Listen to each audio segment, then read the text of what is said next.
Happy New Year po mga ka-HT, at ito na naman po, at meron na naman pong bagong taon na papasok sa atin at 2026 na po. Iyan po, yan, ano na po kaya mangyayari sa atin ngayong 2026.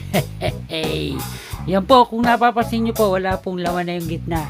Sa susunod na video po natin ay magkakaroon po tayo ng update. Yan. At ngayon po, meron po tayong bagong 4K Blu-ray, at ito po ay bigay nung anak ko. Regalo po niya ito, ng New Year's gift po niya para sa akin, dahil po wala po kaming Pasko.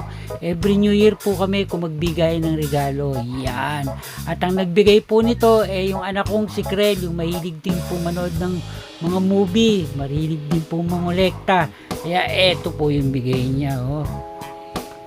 Yan po. Oh. At ito po ay 4K Blu-ray ng Korean Blu-ray po ito. Yan, panalo po ito. At buksan na po natin. Yung box po, binuksan ko na. Pero yung pinaka 4K Blu-ray, hindi pa po.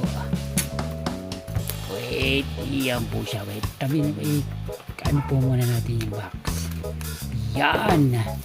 At ito po siya. At meron pong binili po kasi ito kay yukipalo.com. Yan. Nagbebenta po yan ng mga Korean Blu-ray, 4K Blu-ray. At ito na po siya, oh. Ay, baliktad. Yan, oh. Blade Runner na The Final Cut kay Harrison Ford. Ito po, nagkaroon po ako nito nung araw ng fake na DVD. Syempre, common fake. Di na po natin yan inaano. Tsaka nung araw pa po yun. At saka ito po, alam ko, ang ganda po ng tunog nito. Ito, gusto ko rin po ito. At saka po yung pinaka na Blade Runner, naka-debossed po siya. Oh. Panalo, di ba? Yan po. Oh. At ito nga po, meron na po tayo nung Blade Runner 2049. Ito po yung kay Denis Villeneuve. Napakaganda po ng tunog nito. At saka ito naman po kay Ridley Scott. Yan.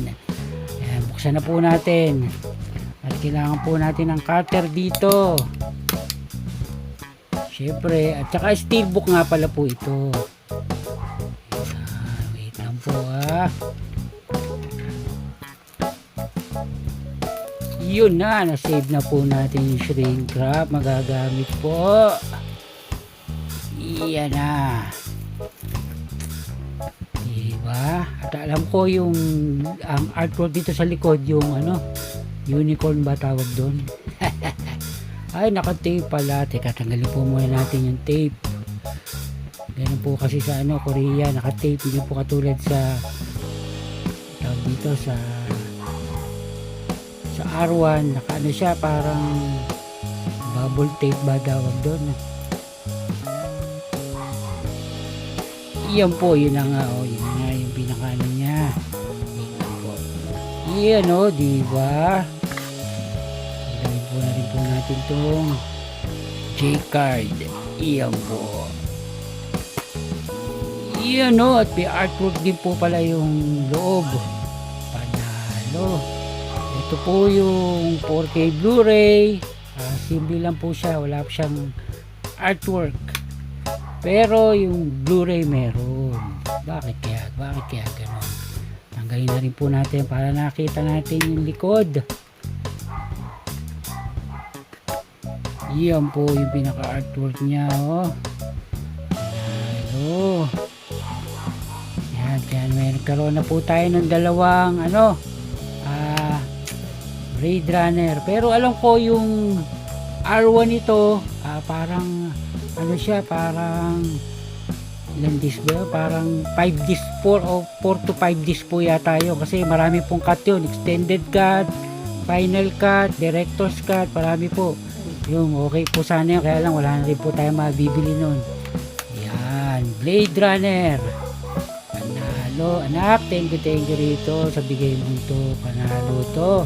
At ito po, gusto rin po na ko, kaya binili rin po niya to. Yan. Sa susunod na video po natin, may update po tayo dito sa ating home video store na to. At yan po ang ipapakita natin sa susunod. Yan po, hanggang dito na lang po. Hanggang sa susunod na video. Thank you!